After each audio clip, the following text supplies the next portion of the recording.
they're reeling.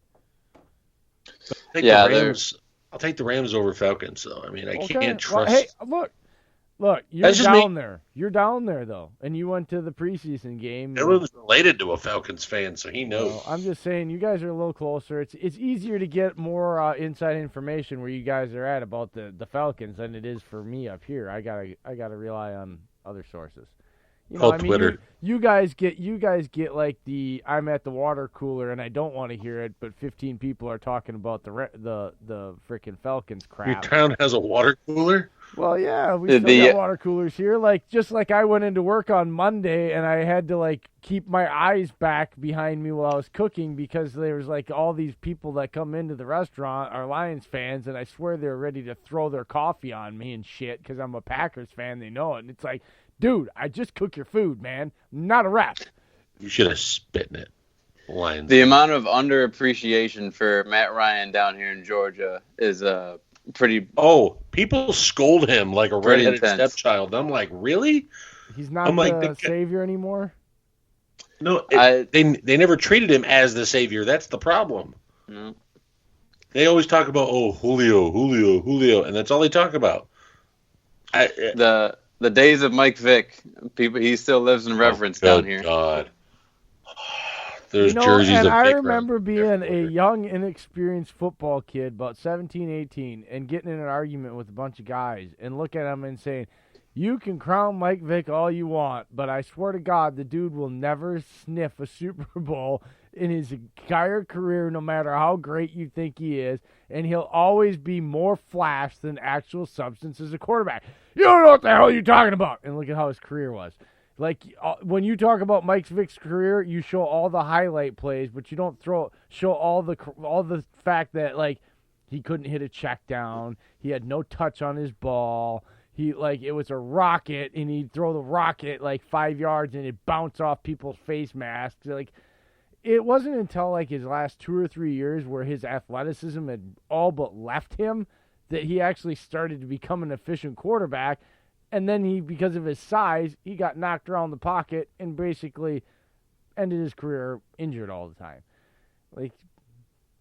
I never understood the fact of him being enamored other than that, yeah, he was an electrifying, dynamic player at certain times, but I never got him. I remember that even as a young kid, man. It was back when I was a senior in high school and such.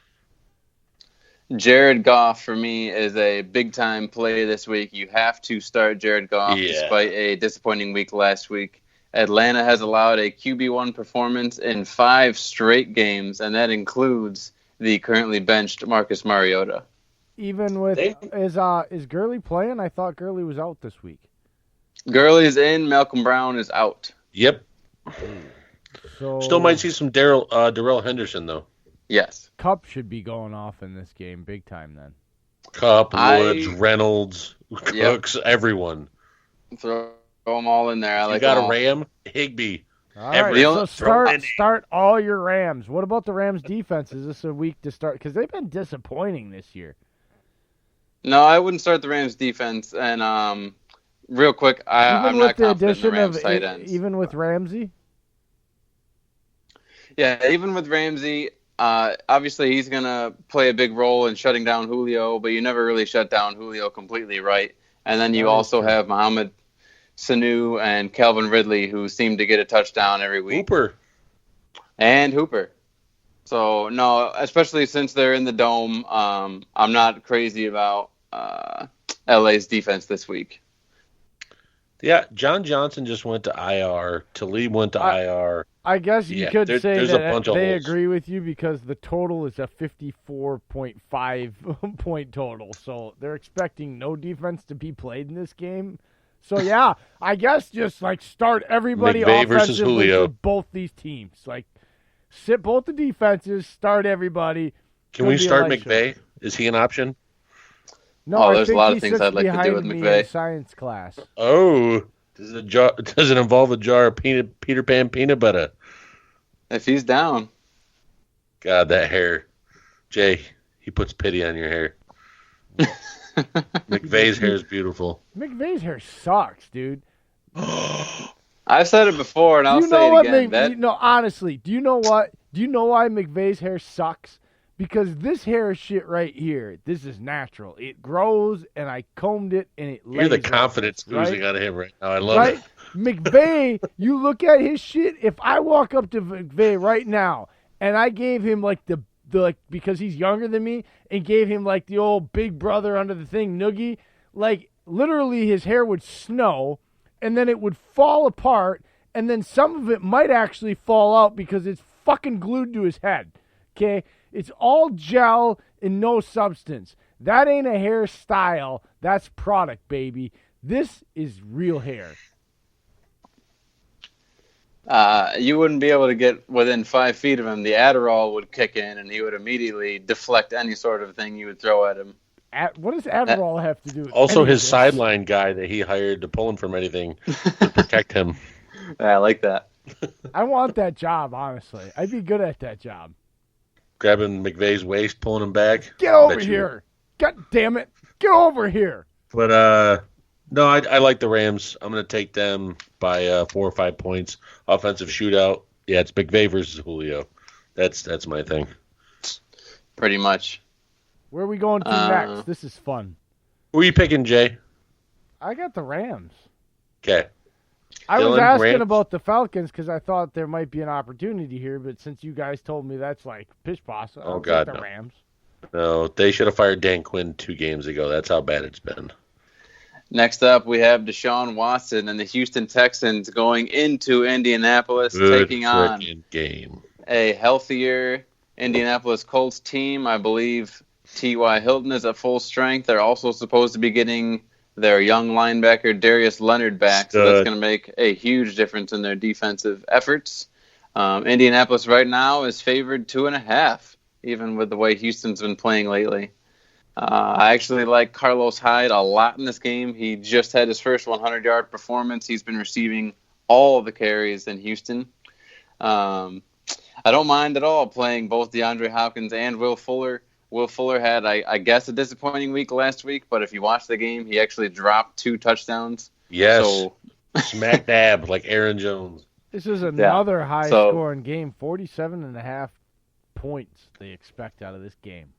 Like, they're not expecting much defense to be played in a bunch of these games this year, and I'm kind of surprised because there hasn't been a lot of high-scoring games this year. There's been a lot of low-scoring games across the league compared to what we saw last year, from what I can remember. Which is interesting, right? Because we have all these rules now that are trying to tweak it so that we have Makes no barn sense. burners and I mean, you can't touch the receiver, you can't touch the quarterback, and yet we have all these low-scoring affairs. I think it's the penalty thing. They're because offensive pass interference is way up compared to last year too. And Well, it had to be. Saints fans ruined the game. Yeah, it takes. Well, this is why real. And look, I'm not even going to say no disrespect because I absolutely mean to disrespect the people that are ruining the game for the people that actually like football. You casual pricks out there that get on your things because you turn on the most popular games every year and watch them and then bitch like you actually care or know anything about football and then requisitely have rules or make changes to the game because of you literally people, you casual fans, do you know why we can group you together? Because even though you're a loud group, you really don't matter in the end of all. Because guess what? If you all died in a plane crash tomorrow, the NFL would still be $1 billion a year corporation because of the real fans that give a shit about the quality of the actual game and the integrity of it. Period. And therefore, this is the kind of crap we got to deal with these stupid rules that change the game, and now we're going to have this whole market correction next year because they're not going to want to take this rule away. But what they'll do is they'll try to make more rules to try to counteract this rule to make it so that they can get back to these scoring games if this continues. It's ridiculous. I honestly wish that casual fans would do the right thing and just shut the hell up when it comes to anything that has to do with actually affecting the product on the field. Be a true casual fan watch the games, and then go away and leave it alone. Just watch them when they're on and don't have an opinion or interact at all. If you like a team, spend your money. That's what they want from you, but stop giving your opinions because you're ruining the game for the rest of us to actually give a crap. Thank you. Public service announcement. Rant number 346 tonight. And I'm just glad this whole reviewing pass interference calls is supposed to be a 1-year probationary period because it has been just completely ineffective this year. It's a crap Would you want them to adopt the college set of rules on this? Where it's a quick replay, you have someone from in the headset from New York or something looking it over with you, done, call it a day. Not only that, but I'm tired of spot fouls. I want pass interference to be a 15-yard penalty. Thank you. Yes, that's what, and you know what? That's been long overdue. College did that. I can't even remember how long it's been since college went to that. And I'm sorry, it makes sense because it's a judgment call, one, and we've proven over and over again that all of a sudden, how do teams make a comeback? Usually it starts with this huge, 30-plus yard pass interference play, right? It's ridiculous. Yeah. And that's a lot of times, even in college games where you see it called, that team a lot of the time still ends up punting the ball. Why? Because it's only 15 yards. It's just that one right there. You guys nailed it. It's just pure stubbornness and dumbness. This is a professional sport. No penalty should be able to tilt and swing the field from going to punt to a guaranteed 3 points, even if you don't move the ball again. That's ridiculous. That's literally giving another team points off of an opinion. And I didn't realize we did that in professional sports. Awarded points for opinions. Climbing out of this rabbit hole, back to Houston and Indy. Dillon mentioned this earlier, man. Darius Leonard coming back is really not been talked about enough. He was the field general last year, tore it up with didn't he have Defensive Player of the Year last year? He was the Defensive Rookie of the Year. Yes. Okay. Yeah. So, he tore it up last year, and now he's got other weapons around him in this defense, and I really think that Indy might get some success going after Houston because they have a Justin Houston that's playing like he's 3 years younger right now. Yeah.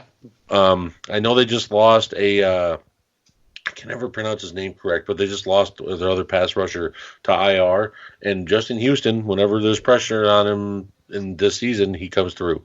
So I have no problem with saying Indy takes this one by 3 or 4 points.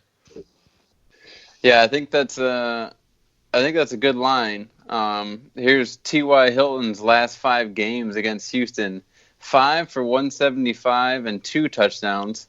Had a fluky game, 3 for 14. Then back to 4 for 115, 9 for 199, and 5 for 85. So we're talking. It was kind of good. Big time success for T.Y. against the Houston defense. Now, on the other hand, did Houston win or lose last week? I hate you. On the other hand, Houston ranks top 10 in rushing yards and rushing touchdowns, so I'm not crazy about Marlon Mack this week. Oh, God. Yeah, and Houston's defense, they still gave up 27 points to KC last week as well. So, they're giving up points. Yeah, you beat them through the air, not on the ground. J.J. Watt gets after it. Jacoby Brissett, have yourself a day tomorrow, please. JJ is such a pleasure to watch on run plays because he's chasing you down from the backside and he's setting the edge on the strong side. He plays the run perfectly every time, and it juices up everyone around him. Well, when you're 6'6" and 300 pounds, it also helps the fact he can seal off a whole side of the defense by himself. Well, I will say this. I believe that Houston is flying high off that victory last week, and I don't understand yet. Well, I guess I do, because, Dave, there's 2 things I will say that you did to me. You told me that the Colts were not going to be any good this year. They're going to win 2 or 3 games because Jacoby Brissett, even though I said that He wasn't. I wasn't going to say he was a great player or anything. He's changed my mind now. I think he was going to surprise people, and the Colts weren't going to be as bad off with Jacoby Brissett starting for them as everybody thought. And I told you